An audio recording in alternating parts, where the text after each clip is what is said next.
Vizag steel plant వ్యవహారం రోజుకో కొత్త మలుపు తిరుగుతోంది. తాజాగా 4000 మంది కాంట్రాక్ట్ కార్మికులను తొలగించేందుకు యాజమాన్యం సిద్ధం కావడంతో వర్కర్స్ అంతా భారీ ధర్నాకు పిలుపునిచ్చారు.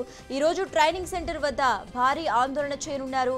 ఓవైపు సెయిల్లో స్టీల్ ప్లాంట్ విలీనం చేస్తారంటూ రూమర్లు బయటకు వచ్చిన కొద్ది గంటల్లోనే భారీ స్థాయిలో కాంట్రాక్టు ఉద్యోగుల తొలగింపు యాజమాన్యం నిర్ణయం తీసుకుంది. ఈ నిర్ణయంతో స్టీల్ ప్లాంట్లో పనిచేసే 4000 మంది కాంట్రాక్ట్ కార్మికులు ఉద్యోగాలు కోల్పోనున్నారు.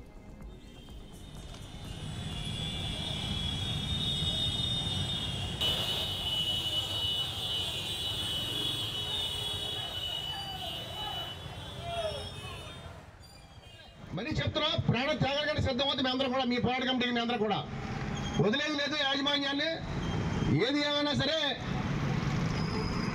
ఉండవలసిందే, ఇంకా రిక్రూట్ చేయవలసిందే. ఇంకా వెనకాతల ఒక 700 మంది డీపీలు ఉన్నారు, వాళ్ళు కూడా రిక్రూట్ చేయవలసిన అవసరం పోరాడతామని చెప్పి మీ అందరికీ తెలియజేస్తూ అడ్డుకుంటా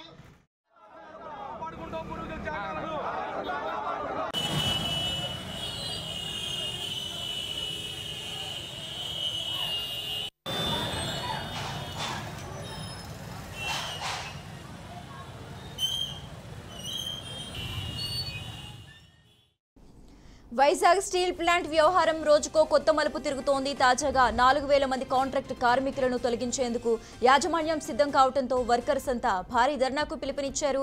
ఈ రోజు ట్రైనింగ్ సెంటర్ వద్ద భారీ ఆందోళన చేయనున్నారు.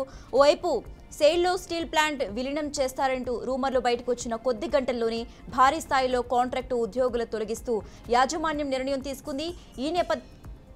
ఈ నిర్ణయంతో స్టీల్ ప్లాంట్లో పనిచేసే 4000 మంది కాంట్రాక్టు కార్మికులు ఉద్యోగాలు కోల్పోనున్నారు.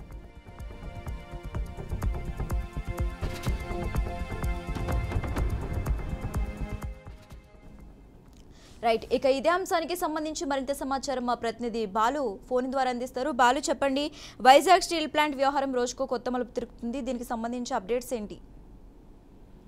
Morning Shashirekha, Visakha steel plant ఏదైతే ఉందో స్టీల్ ప్లాంట్ ఇప్పటికే ప్రైవేటీకరణ చేయొద్దంటూ కూడా గత 1300 రోజులు 1400 రోజులుగా కూడా వీళ్ళందరూ కూడా కార్మికులందరూ కూడా తీవ్ర నిరసన వ్యక్తం చేసే పరిస్థితి కూడా కనిపిస్తుంది.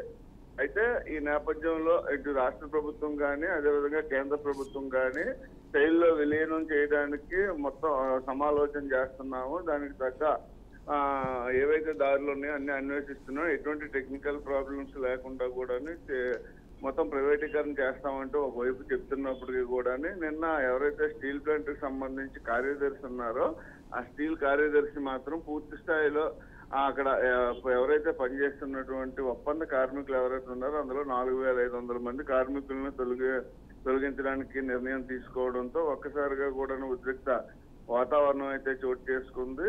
అయితే నిన్న అర్ధరాత్రే మొత్తం కార్మికులకు సంబంధించినటువంటి డేటాలు, అంతేకాకుండా గేట్ ఎంట్రీ పాస్లను కూడా ఇటు రద్దు చేయడంతో ఉదయం యథావిధిగా పనిలోకి వెళ్ళినటువంటి కార్మికులు ఎవరైతే ఉన్నారో గేటు దగ్గర వాళ్ళకి ఎవరికి కూడా స్కానింగ్ కానీ ఫోటోలు కానీ ఏమీ అవ్వకపోవడం, పాసులు ఎంట్రీ చేయకపోవడంతో ఒక్కసారిగా వాళ్ళందరూ కూడా ఆందోళన చేపట్టిన పరిస్థితి అయితే కూడా ఉదయం మనం చోటు చేసుకుంది.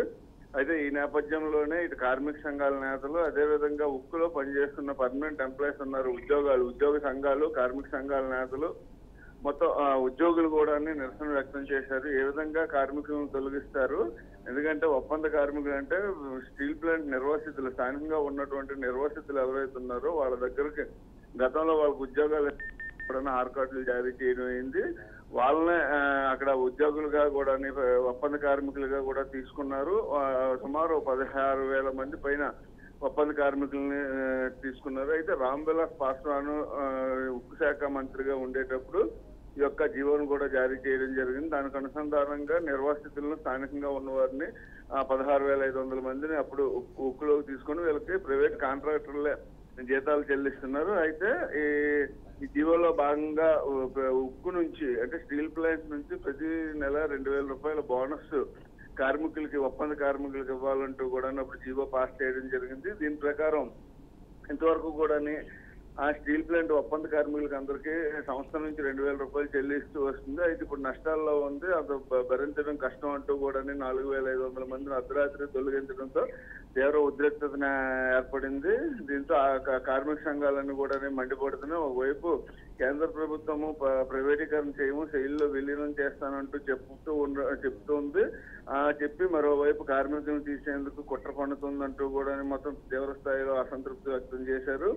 అయితే ఇటు టీడీపీ సంబంధించిన ప్రభుత్వం ఏదైతే ఉందో టీడీపీ కానీ జనసేన పార్టీలు కూడా తమ స్పష్టమైన వైఖరిని తెలియపరచాలి. ఎందుకంటే ఒకవైపు ఇటు ఉక్కు శాఖ మంత్రి గతంలో ఉక్కు శాఖ మంత్రి కుమారస్వామి కానీ అదేవిధంగా నారా లోకేష్ కానీ ఇక్కడ ఉన్న విశాఖపట్నం స్థానిక నాయకులు కానీ ఎంపీలు కానీ ఉక్కును ప్రైవేటీకరణ కానివ్వము జరగదు అంటూ కూడాను ఒక పక్క చెప్తుంటే మరో పక్క కార్మికులను తొలగించడం, అంతేకాకుండా ఏదైతే స్టీల్ ప్లాంట్ కు సంబంధించి ఇప్పటికే గనులు కేటాయించక కూడా ఇదంతా చూస్తుంటే ప్రభుత్వం కావాలనే కుట్ర చేస్తుందంటూ కూడా కార్మిక సంఘాలు ఆరోపించి దీనిపైన పెద్ద ఎత్తున నిర్వాసితులు, ఉద్యోగులు, కార్మిక సంఘ నేతలు రేపు అగనంపూడి నుండి స్టీల్ ప్లాంట్ గేట్ వరకు కూడా ఆ మానవహారాన్ని చేపడతామంటూ కూడా హెచ్చరికలు జారీ చేశారు.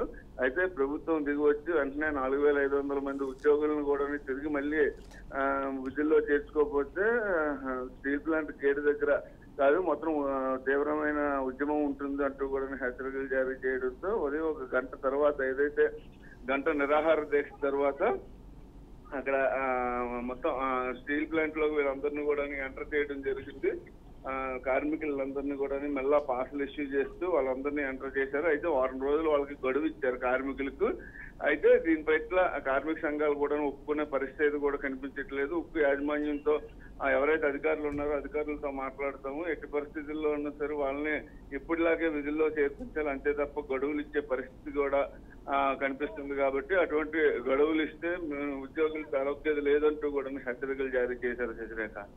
బాలకృష్ణ, ఓవైపు సేల్లో స్టీల్ ప్లాంట్ విలీనం చేస్తారంటూ రూమర్లు బయటకు వచ్చిన తరుణంలో కొద్ది గంటల్లోనే భారీ స్థాయిలో కాంట్రాక్ట్ ఉద్యోగులు తొలగిస్తూ యాజమాన్యం నిర్ణయం తీసుకుంది. మరి ఉద్యోగులు ఏమంటున్నారు, ఎలా స్పందిస్తున్నారు? అసలు సేల్లో విలీనం చేస్తామంటూ నిన్న ప్రభుత్వము దాన్ని తగ్గ ఏవైతే విలీనం చేయడానికి కావాల్సినటువంటి సాధ్యాసాధ్యాల పైన మొత్తం ప్రణాళిక రూపొందిస్తున్నాము, ఎటువంటి లీగల్ ఇబ్బందులు లేకుండా కూడా అన్ని క్లియర్ చేస్తామంటూ చెప్తూ ఈ రోజు అర్ధరాత్రి మొత్తం కార్మికులను తొలగించడం పట్ల అయితే మాత్రం కార్మిక సంఘాల నేతలు, ఉద్యోగులు కూడా స్టీల్ ప్లాంట్ లో పనిచేస్తున్న పర్మనెంట్ ఉద్యోగులు కూడా తీవ్ర స్థాయిలో ధ్వజమెత్తుతున్నారు.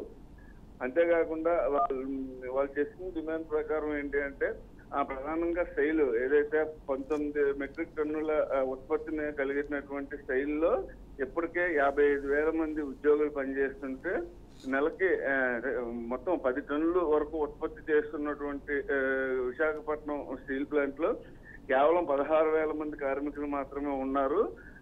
ఇది